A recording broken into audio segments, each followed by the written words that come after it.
هو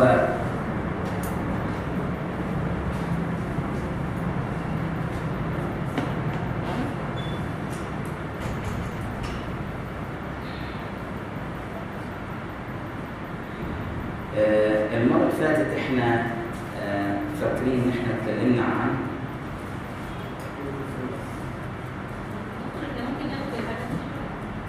انا كاتبها لكم على وورد ده عشان هنا ده مش هيطلع وانا على الوورد مفرغه بطريقه تفهموها. ده هنا يعني لو انت بصيتي هنا كده هتلاقوا في كلام متداخل مع بعضه لان انا عامله بطريقه يعني في حاجات مش هتظهر. على الوورد ايوه ان شاء الله هيبقى موجود ابعتها لكم. هو طبعا انا كنت يعني احنا المره اللي فاتت اتكلمنا على يعني كذا اوبشن عندنا خاص بكتابه الجمله. وصلنا لها ولا يعني وصلنا لها المره اللي فاتت؟ خدنا اوبشن ايه لغايه سي.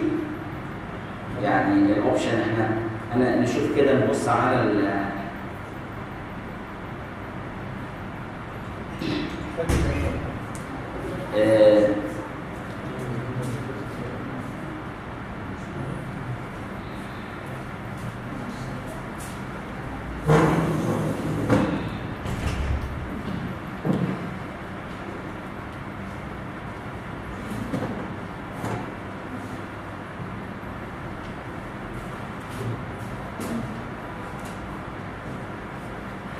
يعني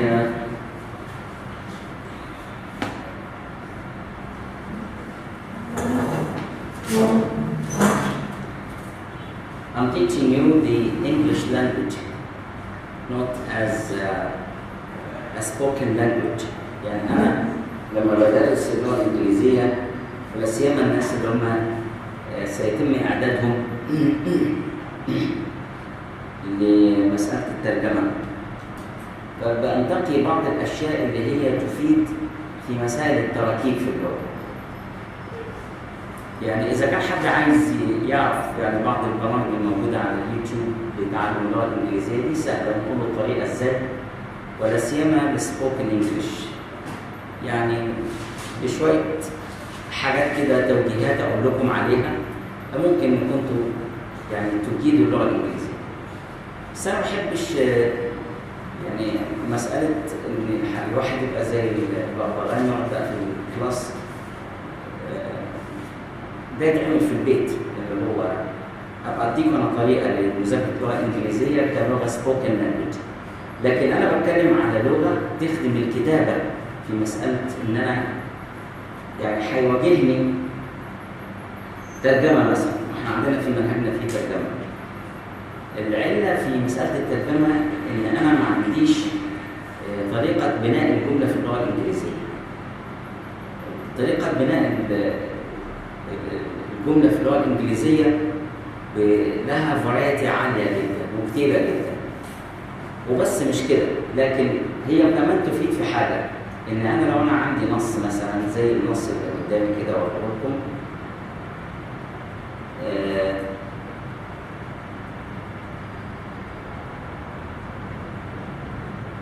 ازاي احلل النص ده. لو احنا كبرناه شويه كده، ازاي احلل النص ده بطريقه تخليني يعني افهم النص بعمق. فده يبدا من عمليه ان انا اعرف الستراكشر. يعني I know the structure first of the sentence and types of sentences in English and the word classes as I explained before, and the function of each word in the sentence. لازم أعرف. وزي ما طرحت مثال في اللغة العربية قلت إن الكلمات داخل الستراكشر لها تسمية معينة. زي ما أقول محمد لوحده تقولوا نعم، وقلت مجتهد تقولوا لوحدها صفة. لكن أول ما الكلمتين يخشوا في الستراكشر بقى ليهم وظيفة. ما حدش يجي يقول لي مثلا اقول له محمد مجتهد يقول لي محمد اسم ومجتهد صفه، اقول له لا معلش فدام دخلت في structure يبقى لازم تقول لي الفانكشن بتاعها ايه. فمحمد هنا ها بالعربي محمد هنا ايه؟ ها؟ مبتدأ ومجتهد خبر. ده لما يتعلق بالستراكشر، زي مثلا اقول ده دلوقتي اللي قدامي ايه؟ وراح تقول لي ده طوب واسمنت وحديد، او لا معلش ده طوب واسمنت وحديد لما كان كل حاجه لوحدها، لما دلوقتي it has a function. تقول لي ده عمود شايل، ما تجيش بقى وهم مفرطين عن بعض تقول لي ادي بقى ايه الحديد اهو ده وده وده ودول في الاخر يعملوا لي عمود. محدش بيتكلم كده الحمد لله. فلما اجي كمان احلل اللغه، يعني بتكلم اللي بتكلم عليه دلوقتي اللي هو ان احنا when we transfer from Arabic into English يبقى I should know the structure, the function, type of sentence that I'm going to write. But if I'm translating or transferring from English into Arabic, how can I use the grammar that I'm teaching you now? Use it to analyze the sentence. تحلل الجملة. في هنا بيقول لو أنا عندي دلوقتي أقول فقه and شريعة، دي إيه؟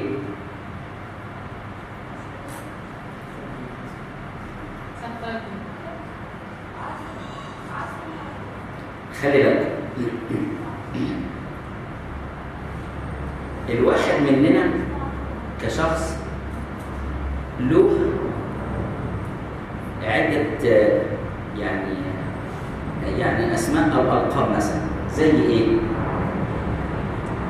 أنا بالنسبة لابن أم، والابن أخويا عم، والابن أختي خال، ولابن مش عارف مين، يبقى دي علاقات. أنت دلوقتي أنا بتكلم في اتجاه معين وهو sentence writing. يبقى دلوقتي أنا ما بقول كلمة فقه عند شريعة ما تقوليش subtitle. أوكي؟ لما أنا بتكلم grammatically. هو واحد يقول لي مثلا يقول لي إيه؟ والله دي كلمات باللغة الإنجليزية words in English. مش ده اللي بسأل عليه. إنما as long as we are talking from the perspective of grammar, so grammar, what is the structure? What's the structure? What's the name of this structure? Fiqh and Sharia. Structure. Clause. Phrase. ما احنا هنقعد بقى ايه؟ clause, phrase, subject, object لغايه ما يقول لك ايه؟ اختار انت في الاخر. ما انا في الاخر انا هختار. زي الطالب اللي عامل لي عده اجابات في قلب الورقه، بس انا اللي هختار، بروح كاتب على كل الاجابات. الإجابة صح يا دكتور. حتى لو صح هو يخيرني. هنا دي زي ما احنا المره اللي فاتت اتكلمنا، عشان كده انا عايز يعني to think يعني grammar wise. لما احنا اما جينا المره اللي فاتت قلنا ايه؟ شوفوا بقى معايا، نرجع تاني كده عشان عمليه الوقت دي. احنا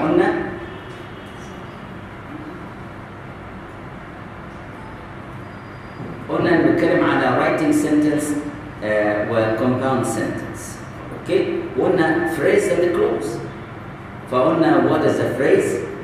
A phrase is a group of connected words with no subject and main verbs. Okay? Phrase are incomplete. طيب زي مثلا ايه؟ قال on the street مش عارف ايه. طيب بص هنا تعالى للنص بتاعنا الثاني يقول لك ايه؟ فقه and شريعه. فين السبجكت وفين الفيرب وفين دي؟ يبقى ده ما اقولش دي كلوز، يبقى هي ما فيهاش المواصفات. ما انا عشان كده بقول ايه؟ يعني I want you to understand the grammar fully and to apply this grammar on your reading and your writing. I can't say that fiqh and sharia, that this structure is a clause. What is the specifications of the clause. في الحالة دي it's wrong. ما اقدرش اقول عليها clause. It's phrase. لأنه ما فيش لا subject ولا في verb ولا في بتاع. يبقى لو مجموعة كلمات جنب بعضها كده بتديني يعني حاجة أقدر أقولها في اللغة العربية تبقى عملت تبقى phrase. أوكي؟ طيب. خلاص قلنا بقى what is clause. قلنا a clause is a group of words that contain a subject and a main verb. طب يعني تعال نشوف نرجع هل هنا دي فقه الشريعة contains subject and verb؟ فين الكلام ده؟ اوكي؟ يبقى إذا دلوقتي يعني I want you when you study this grammar to think about the structure, the function, the type, and everything related to writing and reading. Okay.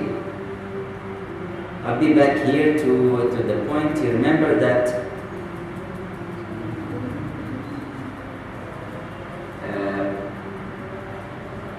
when I talked about, let us just review this one as fast as we can. Now, here we have some structures. I can say some sentences. No. Some structures here. Which one is phrase and which one is clause? Believe in yourself. Or believe in yourself, huh? Phrase. يبقى أنا المواصفات الspecifications اللي تنطبق على الفريز أو الكلوز هي اللي بتخليني أقدر أقول I say which is which. BLD. After the president speaks.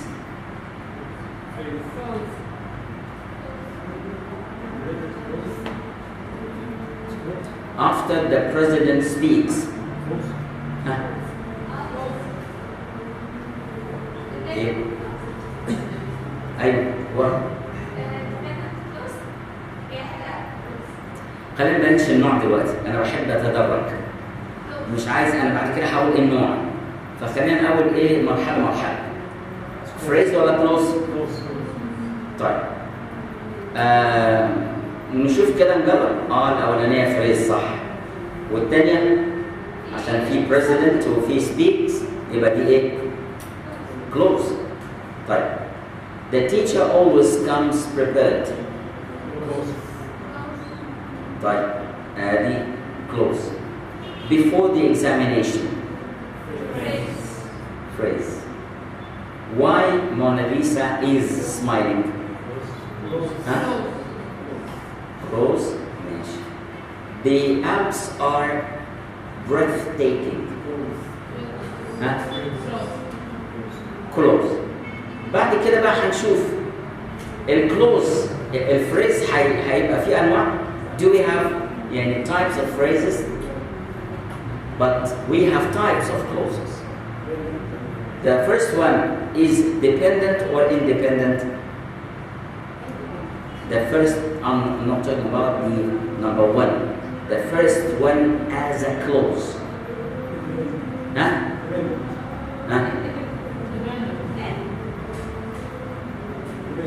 خلي بالك احنا الكلمة دي عندنا بتيجي عكسها في دماغنا. بنفتكر independent اللي هي عكس dependent ولا independent؟ dependent. فعلا dependent. طيب the teacher always comes prepared. Independent. Okay. طيب وهنا why Mona Lisa is smiling. Dependent. Dependent يعني هي تعتمد على غيرها، لسه المعنى لم يكتمل. It's not a complete thought. It's not a complete thought. What does why Mona Lisa is not a question because I didn't add here a question mark. But it's now close. Okay? Why Mona Lisa is smiling. Okay? It's not a question. The Alps are breathtaking. Independent. Okay. And do you remember I told you about the options options of writing the sentence. We have the simple sentence, compound complex, and compound complex. Okay? We will start to be the simple sentence contains one independent clause, must contain a subject, needs a main verb, it must formulate a complete thought. Okay? طيب. And replace classical guitar, and you remember I told you about that. Okay? And it's a simple sentence. Here a simple sentence do not always contain simple ideas.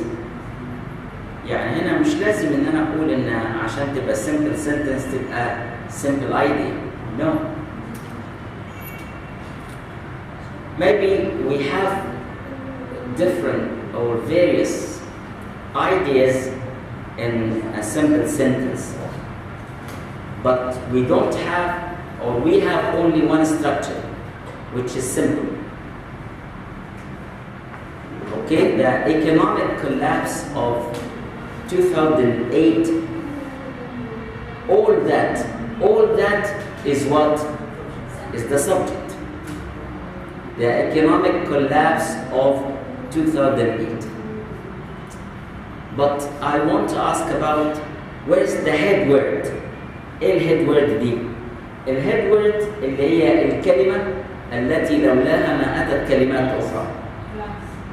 يبقى كولابس. لأن لو كولابس مش موجودة مش هحط لها ذا. ولو كولابس مش موجودة مش هحط لها ايكونوميك لأن دي صفة. ما تقول لي ايكونوميك.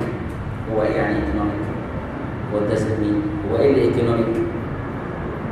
أوكي؟ طيب. ولولا كولابس ما جاش برضه of 2008 يبقى هنا الهيد وورد هي كلمة إيه؟ collapse.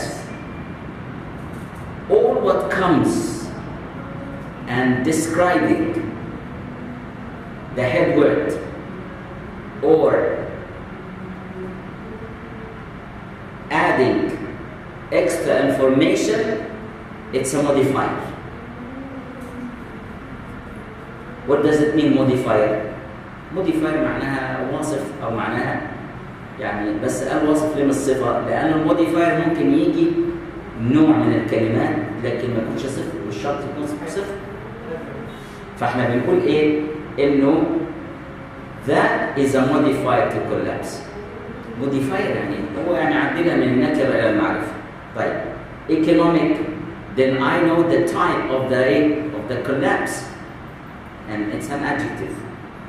Of 2008 برضو دي extra information. هو الكولابس ده حصل امتى؟ في سنة كذا. يبقى إذا نقول إيه زي ما بنقول في العرب مثلا إيه نصر أكتوبر. أنت جبتي أكتوبر ده شهر. أو تقول مثلا نصر أكتوبر 1973 ما هو نصر. لكن اللي بعد كده جاي موديفاير. يعني أكتوبر يعني حصل في أكتوبر يبقى أنت وصفت لي النص ده إمتى وفي سنة كام يبقى كذا. كل ده موديفايرز. فعشان كده بنقول the economic collapse of 2008 عندنا حاجة اسمها بقى إيه؟ الهيد وورد في النص كده. فجي قبليها موديفاير وفي بعديها جه موديفاير. الموديفاير اللي يجي قبل الهيد وورد بسميه بري نومينال موديفاير. يعني ده موديفاير واصف قبل الاسم يأتي قبله. What comes after the head word is a post-nominal modifier. يعني هنا modifier يأتي بعد الاسم. وكل ده داخل شوف ده structure بقى ده في السبجكت بس. And I can expand the subject, but I can say the collapse brought several countries to brink. What collapse? Collapse in what? In economy. So it's a modifier. Happened when? 2008. So all that is the subject, and this gives you an example that I can expand the subject. I have only the head word, but I can add modifier before and modifier after. Brought several countries to the brink of complete financial and social ruin. It's not one thought, different thoughts. But still a simple sentence because it has the specifications of or has the criteria of the simple sentence, which is what? One subject, one verb. That's all. Even if I expand the subject to 20 words, even I expand the verb. When I say has been writing, it's a verb, but different words. I expand it. Okay. Then we'll move now to the compound, and remember that compound also, all the people think that the compound sentence should be two only, which is wrong. I can write a compound sentence with two or more independent clauses. But give me a description of that sentence. Connected with some form of punctuation. Very important to know the punctuation, to study the punctuation. If you just type YouTube punctuation in English language, you study that, you should. Maybe I can provide you with some videos about the punctuation, which is very important. Comma or semicolon. Semicolon, which is the comma with a dot above it.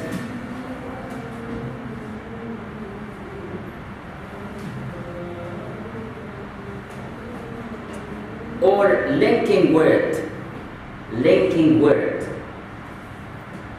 But when I say and or, what does it mean? And or means either using the comma or semicolon or using the linking word, and sometimes both. And conjunction or adverb. In linking here, we have different things that connect the compound sentence. Okay. In other words, a compound sentence is two simple sentences linked to form one complete sentence. Why? I can write short sentences, from short sentence to another short sentence to another short sentence. You will find something like itmam, Gamal Al-tahan.